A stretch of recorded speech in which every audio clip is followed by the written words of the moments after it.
बातमी तुळजाभवानी मंदिरासंदर्भातली आहे।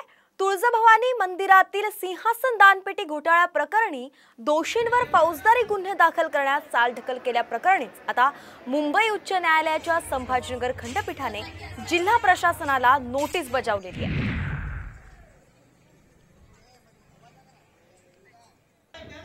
तुळजाभवानी मंदिरासंदर्भातली सगळ्यात मोठी बातमी आहे। तुळजाभवानी मंदिरामध्ये जी दानपेटी आहे त्या सिंहासन दानपेटी घोटाळा झाला होता आणि त्याच प्रकरणी आता जे दोषी आहेत त्यांच्यावरती फौजदारी गुन्हे दाखल करण्यास चालढकल केल्यामुळेच मुंबई उच्च न्यायालयाच्या संभाजीनगर खंडपीठाने जिल्हा प्रशासनाला नोटीस बजावली आहे।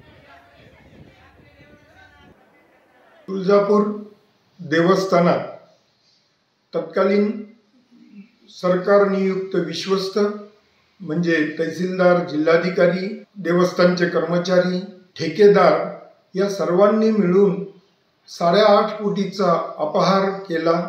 भ्रष्टाचारी व्यक्तींविरुद्ध फौजदारी गुन्हे त्वरित दाखल करावेत आणि अवमान याचिका प्रलंबित आहे हे कारण ठरू नये असेही माननीय उच्च न्यायालयाने आदेशित केले।